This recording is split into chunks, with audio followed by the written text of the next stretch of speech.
What's going on, everyone? In today's episode, we're going to talk all about how to differentiate between pest, herbicide, and wind damage on your tomatoes so you can really understand what's going on and how to best go about it. Let's go. So when it comes to our tomatoes, we got a few things going on here, and the big thing is that we have some leaf curl. Now, tomato leaves can curl for a wide variety of reasons, and one of the biggest things I want to hone in on is basically differentiating between pests, environmental, like things like wind or herbicide, because all of those conditions or all those kind of circumstances can cause tomato curl, and ultimately, it's not a good thing. Anytime your tomato leaves are curling, it's saying something is wrong. Now, sometimes that something is temporary, and sometimes that something, in the case of herbicides, is more permanent and is a much bigger issue. And so gardeners, when they see tomato leaf curl, they often always jump to the worst case scenario, which is herbicide damage. So I want to talk about kind of the differentiations, how to tell, because sometimes it can be just very short-lived, does not affect the overall tomato plant that long, and it's something you can just move on from. Or it can be something much more extensive that you're really going to have to be a lot more hands-on to fix so that you don't have it happen in the future. But let's talk about that right now, and let's start with herbicide, because that's, I think, the one that you want to get out of the way first, because that's the one that causes people the most stress and concern. So the first one I want to start with is herbicide damage, because this is probably, like I said, by far the most concerning for gardeners. You hear stories about herbicides getting put into compost and then having that contaminate your soil, and it's a very real problem. And a lot of gardeners do come in contact with herbicides such as Grazon, which is probably the most popular herbicide, especially if you're out in the country and you're using things like straw, hay bales, and stuff like that.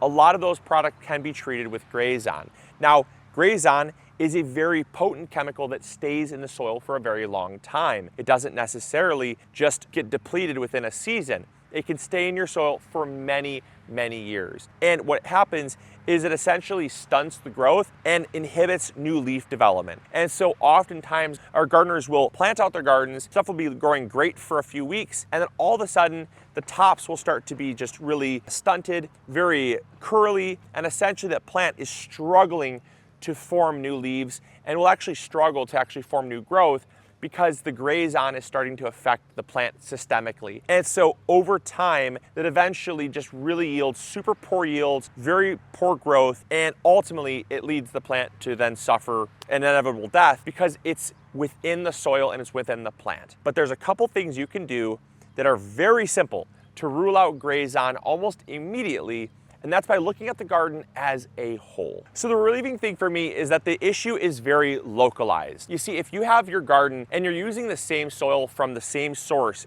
across your whole garden, you're gonna see way more plants being affected. You see here in our peppers, same soil was used, right? We went and got compost from the same facility, filled all of our raised beds up. No signs whatsoever. They look amazing. Our beets look fantastic. Our tomatoes, some of these tomatoes here are showing some signs of leaf curl, but the basil, which is in the same bed, is looking stunning, absolutely beautiful. Some of the nicest basil we've grown in years. Also, just on this row over here with our tomatoes, some of these are showing a little bit of leaf curl, but these leaves are totally fine, absolutely unaffected. Over here are our potatoes. Again, a nightshade crop from the same family. You'd expect them to be kind of exhibiting similar forms of leaf curl as with the tomatoes, but no leaf curl whatsoever. Super healthy, starting to flower. They look amazing. It is not a broad issue, and that's what you'd expect if you got soil that was contaminated, is that most of your garden would be exhibiting signs of herbicide damage. And when in reality, it's only about 2 plants out of our entire garden that have leaf curl. And so that is great news. That's wonderful news, because if it was herbicide damage, almost every plant would be exhibiting some signs of stunted growth or leaf curl. And so because it is so localized, that can really help us to rule out herbicide damage, which is awesome. So since we're able to rule out herbicide damage, which is very relieving, if you end up having herbicide damage, you're gonna have to end up remediating your soil. And to remediate your soil basically means you have to remove that soil, the contaminated soil, and fill it up with good soil again, which can be a very stressful and long process. I do not wish it on anybody, but it can be cured through that remediation process. But since we don't have it, thank goodness, we can then move on to assess if it's pest damage. Now, the most common cause of pests that would cause leaf curl is the leafhopper, and that is most commonly what is going to cause leaf curl. However, leaf curl is not a disease that is going to spread from plant to plant. It's only caused through the saliva of the leafhopper. When it feeds on the plant, it excretes that saliva when it essentially feeds on the plant and bites the plant. And then what will happen is the plant can then be infected with the leaf curl virus. Now, again, it's a virus that cannot be spread from plant to plant. It's not like blight. It's not like powdery mildew, which is actually more of a fungal issue that gets on the leaves and can spread. That absolutely can spread. However, curly top virus is just a systemic virus that is spread through the leafhopper. And how can you tell if you have that versus environmental damage? Well, it's really simple. Again, we want to look at the localized issue. Is it localized? In our case, we have 1 plant, 2 plant, 3 plants, all in a row that are all separate plants. We have a teeny tiny bit on this plant as well. And what we're noticing is that it's pretty localized, right? Or it's pretty broad within this bed, but it's not like 1 plant. If it was a leafhopper, what we'd find is it would be like 1 plant. 1 plant would have it and the rest wouldn't. And so because it is not just 1 plant, it leads me to believe that it is more of an environmental issue, which we'll talk about. But if it is just 1 plant, the sad reality is that you can't be cured. Curly top virus is something that once your plant has it, it is essentially the end of the plant. What you're gonna wanna do is pull that plant up and plant a new plant in its place, or just chop it down and leave it for a following season, because you can't heal it. On a very, very rare occasion, you can sometimes chop the plant back and it can then force new growth. But at that point, you'll have lost so much of your season and the plant will be so bushy and mismanaged that it really is better just to pull it out and start from scratch because it can't be healed. The great thing is with environmental damage, it can be healed. And so you don't need to do much. So now let's talk about how you can tell if you have environmental damage. So when it comes to environmental damage on your tomatoes, it couldn't be easier to diagnose. Now, when I say environmental damage, it could be caused from a variety of different environmental conditions. And don't let it mistake you, it's not as bad as it sounds. You see, when it's really hot out, right? Heat can cause leaf curl. Why is that?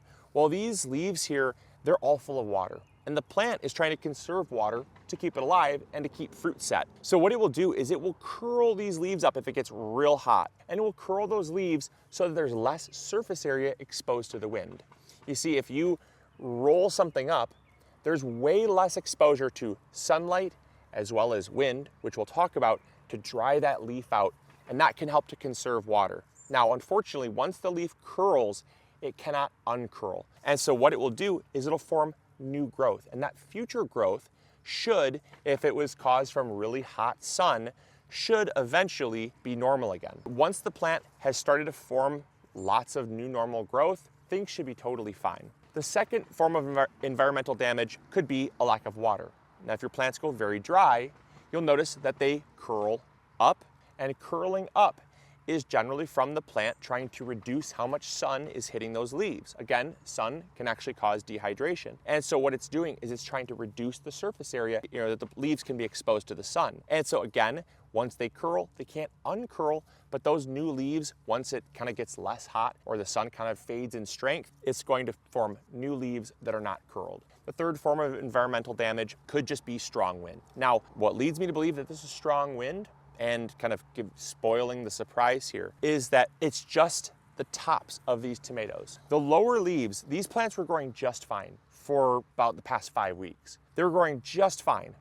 But in the past week and a half, we have had 30 to 40 mile an hour winds. We've had power outages. We've even had a tornado that happened about 15 miles from here. Absolutely crazy strong wind. And that strong wind, what happens is it actually dries these leaves out. And what happens is the leaves, they don't want to dehydrate, and so they curl. And that really strong wind ends up basically forcing these leaves to close up to survive. And the reason why, again, I think it's wind is because it's just the tops. It's not necessarily the new growth, it's more or less the leaves had already formed. If your leaves are forming curled, that could very well be something like herbicide or pest damage. But if they are already formed, they're already fully mature leaves, already all unfurled and looking great, and then they're curling, which is what happened to us, and it's pretty broad, right? Most of the plants are showing some signs of leaf curl. They're exhibiting that curling of the leaf. It tells me it's probably caused by the wind. And inevitably, what's going to happen is just like in sunlight, when the wind has kind of died down, that new growth eventually should start to form, and it should be pretty normal again. One final thing to kind of send you guys home with is that when the plants are forming flowers, a lot of times with environmental damage, the plants won't drop flowers. With things like herbicide damage or curly top virus, the plants won't produce new flowers. So what's very relieving for me is if you come in here, you'll notice there are loads of flowers. Like, check this out, look at this. The amount of flowers on this plant is just insane. We've got a new set of flowers here. We've got a new set of flowers here that's just opening. There's a set of flowers here that's open.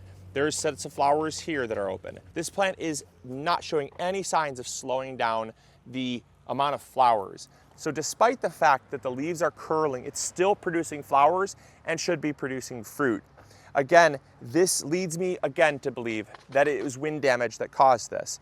With 40 to 50 mile an hour winds, that is way too strong of winds and is going to cause some issues on your leaves. So just look at those things, kind of consider what your plants might be going through, look at your garden as a whole, make those decisions. And again, if you're wrong, it's ultimately just, it's okay too. It's okay to misdiagnose things. I've done that in the past, but next year, when next year rolls around, if you keep having those same issues, it kind of can give you more of a roadmap as to what might be going on in your garden.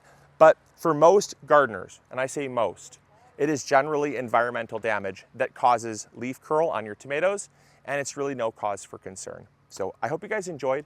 I hope you all learned something new. I really hope that this helped answer some questions that you might have. If you did enjoy, make sure to hit the like button, subscribe if you haven't already. And as always, this is Luke from the MIgardener channel, reminding you to grow bigger. Take care. Bye. Hey, thank you so much for watching today's video. I really appreciate it. If you enjoyed, consider checking this one out. You'll probably enjoy it just as much. I want to thank you so much for your viewership, because without it, this channel would not be as amazing as it is. If you haven't subscribed yet, it's free. Consider doing that. We upload every Monday, Wednesday, and Friday, rain or shine. And if you need any garden tools, supplies, or seeds, check out MIgardener.com. We got you covered. See you guys in the garden. Bye.